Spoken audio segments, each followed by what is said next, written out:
नमस्कार, मैं मुकेश। आप देख रहे हैं एम के हंसदा यूट्यूब चैनल। बड़ी खबर इस वक्त बिहार से, जहां एग्जिट पोल के नतीजे आ चुके हैं। जी हां, बिहार की सियासत में मचा है जबरदस्त रोमांच। एक तरफ नीतीश कुमार की कुर्सी पर संकट के बादल, तो दूसरी ओर तेजस्वी यादव का दावा इस बार बदलाव तय है। जनता ने किसे चुना, किसके हक में गया वोट, क्या फिर बनेगी एनडीए की सरकार या इस बार महागठबंधन करेगा कमाल? सभी का जवाब छुपा है इन एग्जिट पोल के आंकड़ों में। तो चलिए शुरू करते हैं बिहार की राजनीति का सबसे बड़ा विश्लेषण। बिहार चुनाव से जुड़े दो अपडेट। पहला, इस बार आजादी के बाद सबसे ज्यादा 66.9% वोटिंग हुई है, यानी पिछले चुनाव से करीब 9.6% ज्यादा वोटिंग हुई है।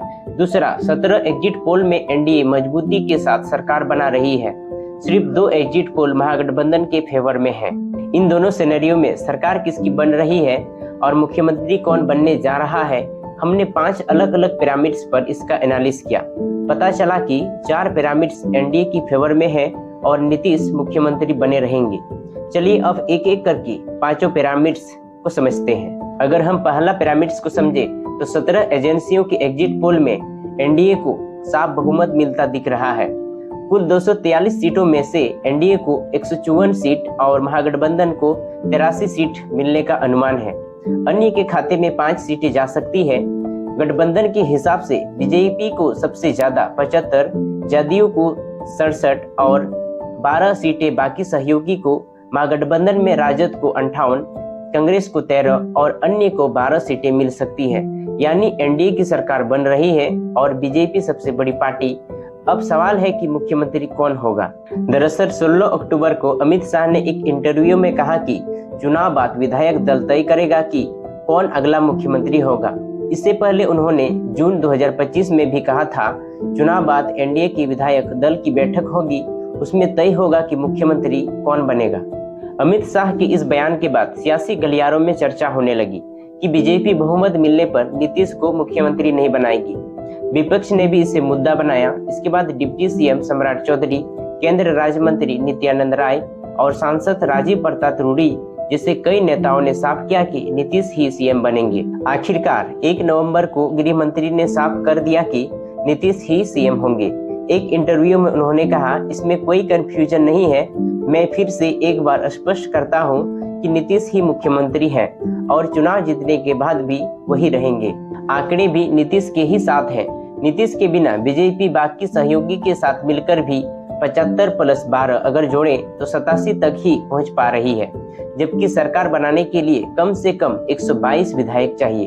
यानी एनडीए की सरकार आती है तो नीतीश का सीएम बनना तय है। रिपोर्ट पोल के मुताबिक एनडीए को 145 से 160 सीटें मिल सकती है। इसमें महागठबंधन को 73 से 91 सीटें और अन्य को 5 से 10 सीटें मिल सकती है। गठबंधन के हिसाब से देखें तो एनडीए में बीजेपी को 72 से 82 सीटें मिल सकती है और जदयू को 59 से 68 सीटें मिल सकती है और अन्य को 10-12 सीटें मिल सकती है। वहीं महागठबंधन में राजद को 51 सीटें से 63 सीटें मिल सकती है, कांग्रेस को 12 से 15 सीटें, अन्य को 10 से 13 सीटें मिल सकती है। अगर एनडीए की सरकार बनी तो मुख्यमंत्री कौन होगा? रिपोर्ट्स के मुताबिक भी आंकड़े नीतीश के साथ ही है। नीतीश के बिना एनडीए की अधिकतम 54 सीटें मिल सकती है, यानी बहुमत के लिए जरूरी आंकड़े में 28 कम है। और तीसरा पिरामिड्स को देखें तो आजादी के बाद 16 विधानसभा चुनाव में वोटिंग पैटर्न्स को देखें तो बिहार में जब भी 5% से ज्यादा मतदान बढ़ा या घटा है तब सरकार बदली है। अब तक ऐसा 4 बार हो चुका है। इससे 3 बार 5% ज्यादा वोट बढ़ने पर बदलाव हुआ है और एक बार 16% कम वोटिंग होने पर हुआ है। इस बार चुनाव में रिकॉर्ड 66.9% वोटिंग हुई है, जो 2020 की तुलना में 9.61% ज्यादा है। यानी अगर वोटिंग बढ़ने या घटने पर पुराना रिकॉर्ड कायम रहा तो नीतीश सरकार बदल सकती है।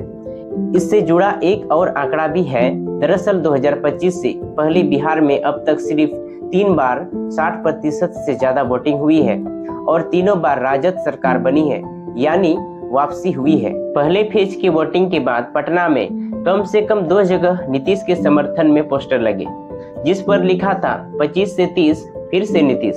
ये पोस्टर जदयू की तरफ से लगवा गया था। हालांकि बाद में चुनाव आयोग ने इसे हटवा दिया। जानकर इस पोस्टर को प्रेशर पॉलिटिक्स का संकेत मानते हैं। मतलब ये कि जदयू और नीतीश एनडीए के भीतर खास करके बीजेपी को यह मैसेज दिया गया कि सरकार बनी तो नीतीश की ही बनेंगे सीएम। हाल ही में बीजेपी दफ्तर में लगे पोस्टर ने भी सबका ध्यान खींचा, जिस पर मोदी और नीतीश की तस्वीर के साथ लिखा था, सोच दमदार, काम असरदार, फिर एक बार एनडीए की सरकार। कहा जा रहा है कि पहली बार बीजेपी के दफ्तर में नीतीश की तस्वीर लगी है। इधर भाजपा कार्यकर्ता पटना में 500 किलो लड्डू बना रहे हैं। कार्यकर्ता का कहना है कि एनडीए की सरकार बनेगी। धीरे धीरे भाजपा कार्यालय में नेता और कार्यकर्ता जुटने का सिलसिला भी शुरू हो गया है। 12 नवंबर को महागठबंधन के सीएम पद के उम्मीदवार तेजस्वी यादव ने प्रेस कॉन्फ्रेंस में कहा, नीतीश सरकार जा रही है, हमारी सरकार आ रही है। 18 नवंबर को मैं मुख्यमंत्री पद की शपथ लूंगा। हालांकि एग्जिट पोल के बाद आरजेडी दफ्तर में कोई चहल पहल नहीं दिख रही है। कांग्रेस और मुकेश साहनी की पार्टी में भी कोई हलचल नहीं है।